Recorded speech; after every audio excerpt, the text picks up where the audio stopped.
সুনেত্রা আমাকে মারতে চায়, কিন্তু ও আমাকে মারতে পারবে না। কেন জানিস? আমাকে মারার জন্য একটা বিশেষ অস্ত্র আছে, আর সুনেত্রা ওই অস্ত্র নিয়ে এত তাড়াতাড়ি এখানে আসতে পারবে না। তার মধ্যে তুই আমার হাতে শেষ হয়ে যাবি।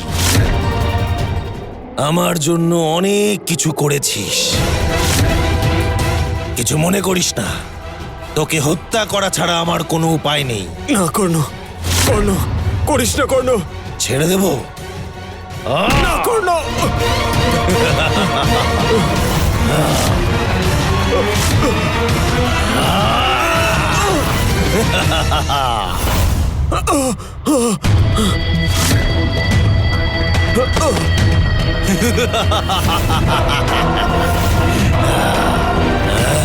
কর্ণ, করিস না,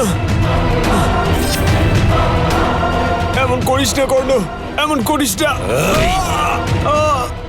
তোর এই করুণ পরিস্থিতি দেখে আমার খুব কষ্ট হচ্ছে অর্জুন। এমন করিস না কর্ণ।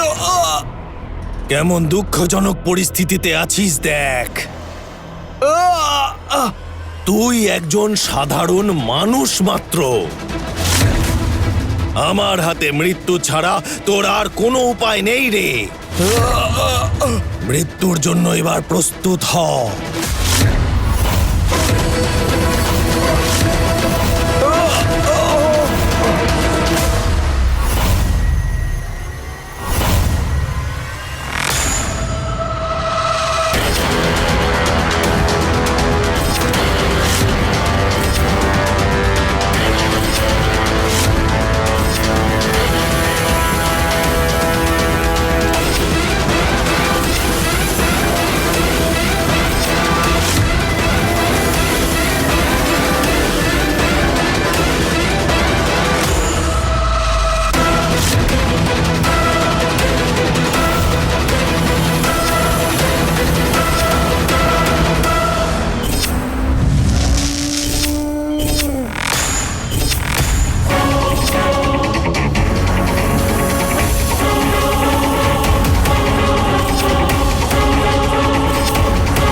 এসব আমি কেনই দুর্গের ভিতরে কিছুতেই প্রবেশ করতে পারছি না।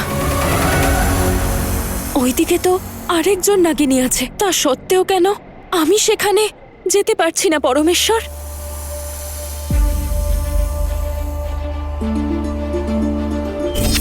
পরমেশ্বর, আমার নাগিনী জীবনের কোনো না কোনো উদ্দেশ্য তো নিশ্চয়ই আছে, আমি সেটা জানতে চাই।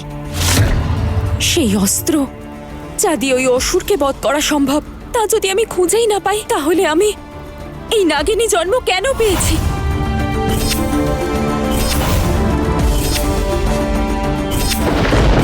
নাগিনী, নাগিনী, নাগিনী।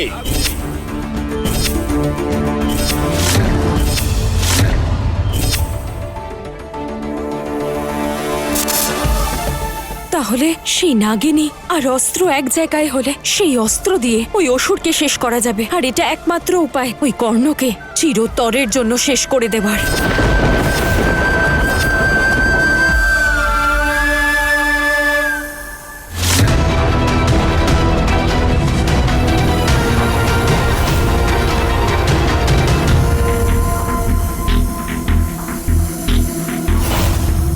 কোথায় নিয়ে যাচ্ছিস আমাকে? আরে বলছি তো, এদিকে এসো এসো। বাবার কাছে নিয়ে যেতে বলেছিলাম তো, কোথায় নিয়ে বলছি তো, যাচ্ছিস? চলো। এখানে এনেছিস কেন? একটু শান্ত থাকতে পারো না?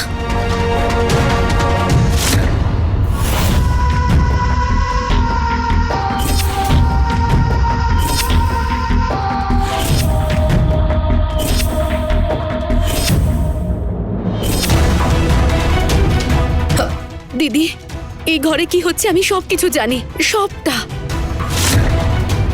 আর তুমি যে খুব পাওয়ারফুল আমি সেটাও জেনে গেছি। যাই হয়ে যাক না কেন, আমি সব সময় তোমাকেই সাপোর্ট করব। মা আমাকে ওই বাবার কাছে নিয়ে যেতে চাইছিল, আর নিজেও যেতে চেয়েছিল। বলছিল এই বাড়ির মঙ্গল নাকি ওই বাবাই একমাত্র করতে পারবে। কিন্তু আমি তোমার কাছে নিয়ে চলে এসেছি দিদি।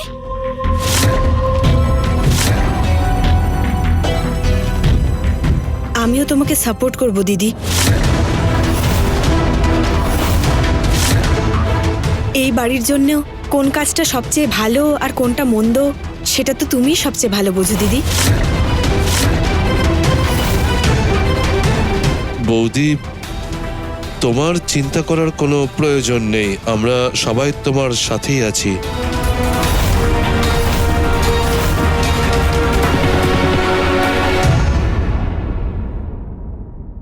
হ্যাঁ সিস্টার, আমাদের যদি টাকা বের করতে হয় তোমার সাপোর্টের খুবই দরকার হবে।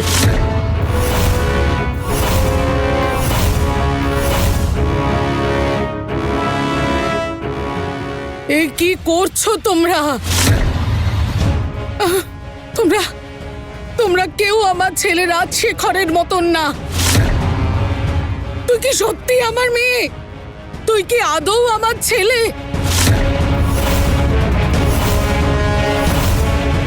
টাকা পয়সার লোভে পরিবারকে তোরা এইভাবে নষ্ট করে দিতে চাইছিস?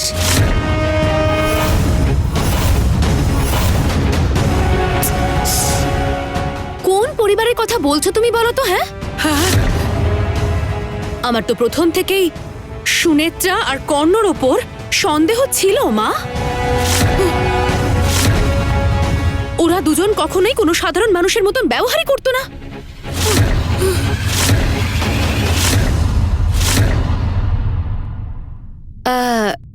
দিদি, তুমি যে দাদাকে সিঁড়ি থেকে ফেলে দিয়েছিলে সেটা কিন্তু আমি দেখেছি।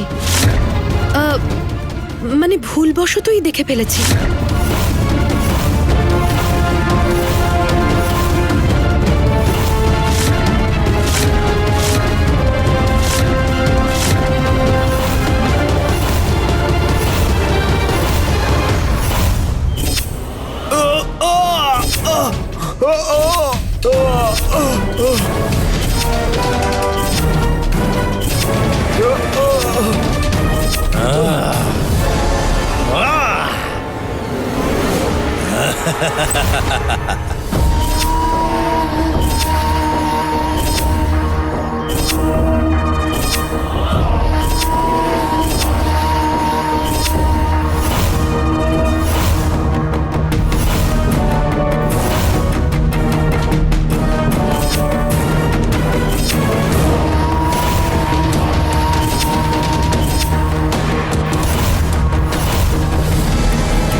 জয় বজরংবলী।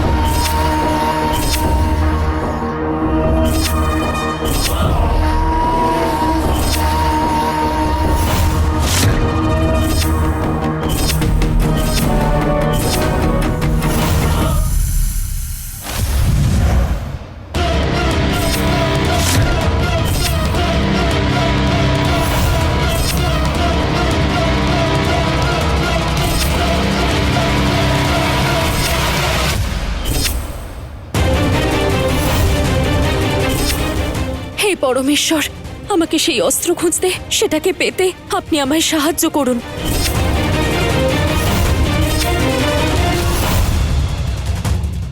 কি করব আমি? সময় হাতে আর বেশি নেই। ওই অস্ত্র এখানে আমি কোথায় খুঁজবো?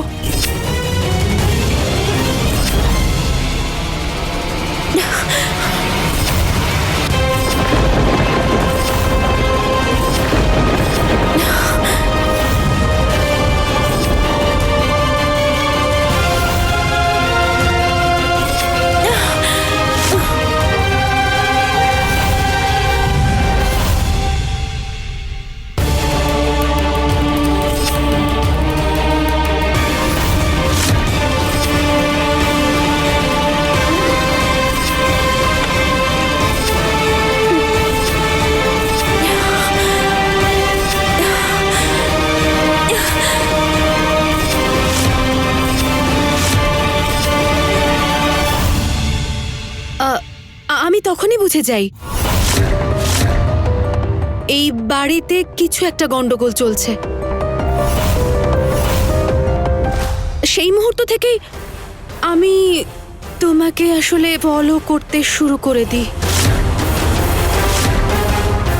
কর্ণ হলো অসুর, আর ওই অসুরের রূপ আমি নিজের চোখে দেখেছি।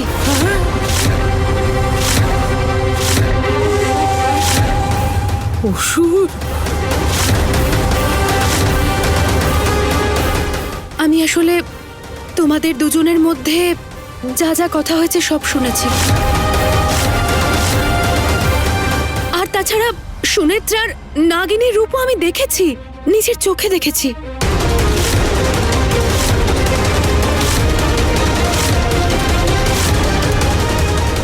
রমা, তুমি তুমি রাজশেখরকে? মা তুমি চুপ করো তো। আগে আমাকে কথাটা বলতে দাও। এই সব কিছু দেখে আমি ভীষণ ভয় পেয়ে গেছিলাম, কিন্তু এখন আমি তোমার সাথে থেকে তোমার সেবা করার সুযোগ পেয়েছি। এতদিন আমি তোমার বিরুদ্ধে ছিলাম।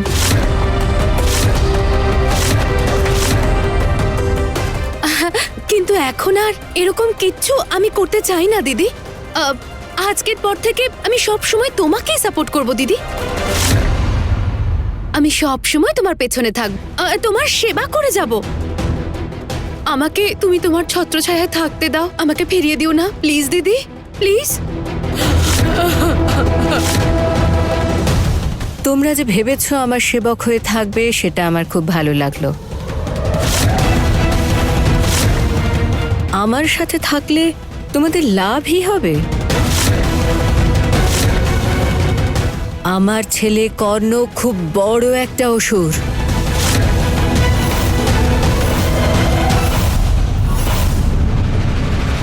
খুব শীঘ্রই ও এই পৃথিবীকে শাসন করতে চলেছে। তোমাদের কোনো ব্যাপারে কোনো চিন্তা করার দরকার নেই।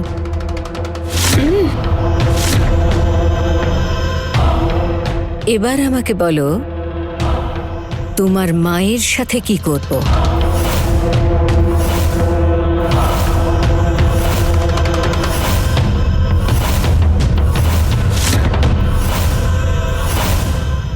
এই বুড়ো,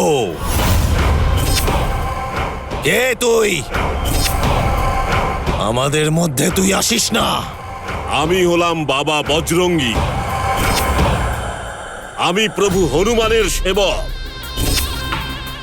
আর আমার প্রভু হলেন ওনার প্রভু শ্রীরামের সেবক। প্রভুর মতো আমিও এসেছি মনুষ্য জাতির কল্যাণে, তাদের পাশে দাঁড়িয়ে মানুষের সেবা করতে, প্রভুর দেখানো পথে হাঁটতে। যে কোনো জায়গায়, যে কোনো মুহূর্তে যদি কোনো নিরীহ মানুষ বিপদে পড়ে, যদি তখন সে সেই দুষ্ট শক্তির সাথে লড়াই করতে না পারে, সেই সময় তাকে উদ্ধার করার দায়িত্ব হলো আমার।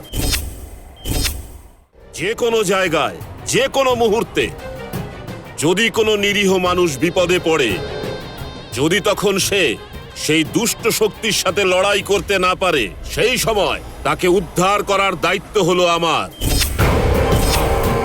নিরীহ মানুষকে বিপদ থেকে রক্ষা করতে আমি পৌঁছে যাই। এই, সে তুই যেই হোস না কেন, আমার রাস্তায় যে বাধা দেয় আমি তাকে শেষ করে দিই। আহ!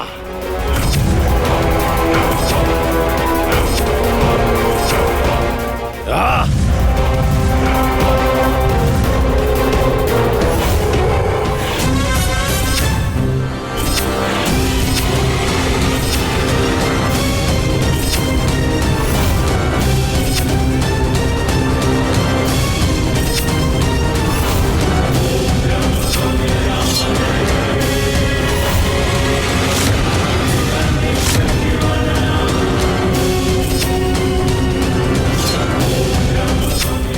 এই অস্ত্র প্রয়োগ করি আমি কর্ণকে শেষ করব। এই অস্ত্র আমি পেয়ে গেছি, কিন্তু ওই অসুরটা অর্জুনের কোনো ক্ষতি করে ফেলার আগেই আমি ওই অসুরকে শেষ করব। অর্জুনকে রক্ষা করব।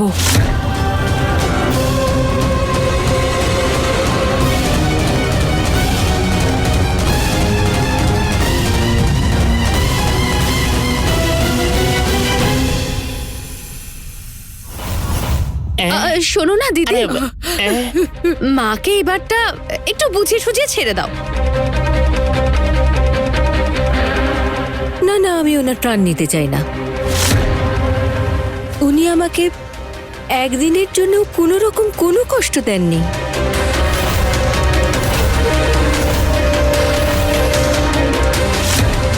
আপনি তো নিজের ছেলের অবস্থা দেখেছেন শাশুড়ি মা।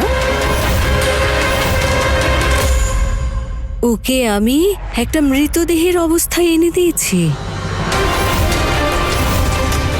আপনিও যদি মুখটা বন্ধ রাখেন তাহলে সেটাই ভালো হবে। তা না হলে আপনার ছেলের বিছানার পাশে আর একটা বিছানা লাগাতে হবে।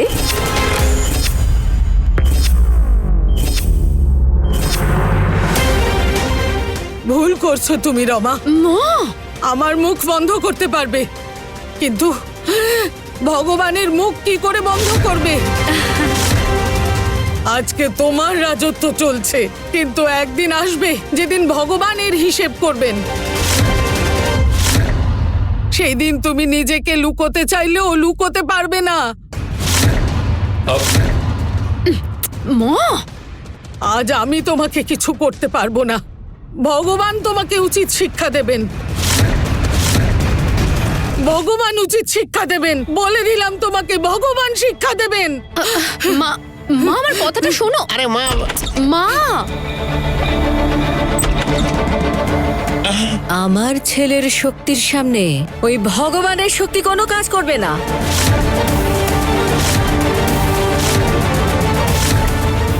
আজকে আমার ছেলে অর্জুনকে হত্যা করবে।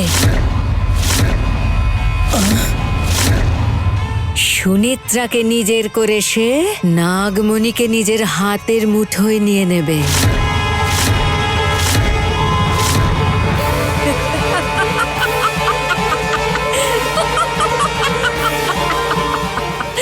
এসব কি বলছে?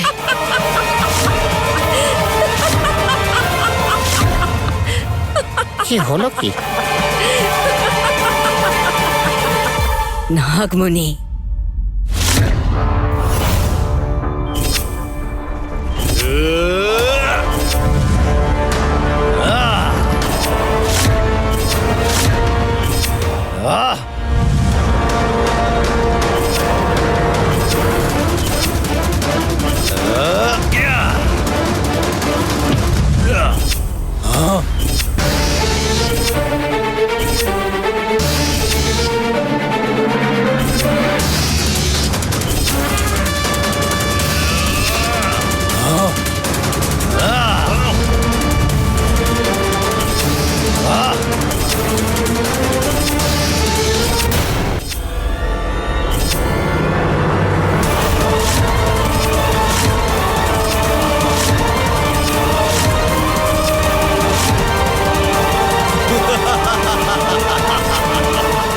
এই ছোট্ট গদা দিয়ে তুই আমাকে হত্যা করতে এসেছিস?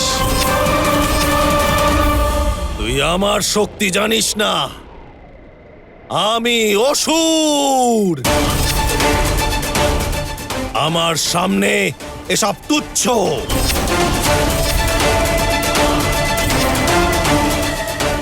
জয় বজরংবলী জয়।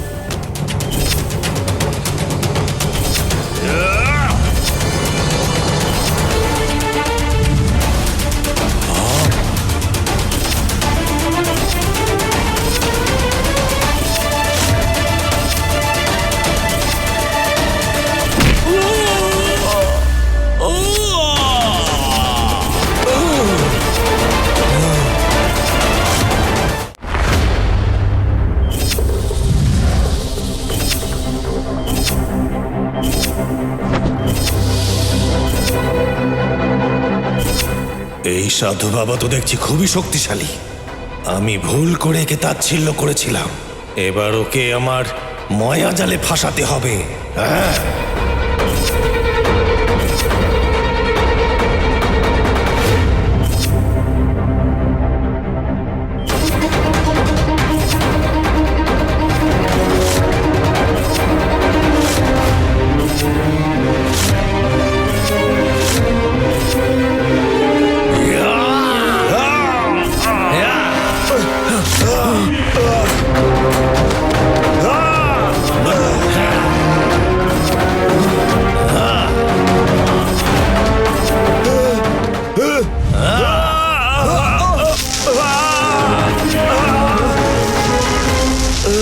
ও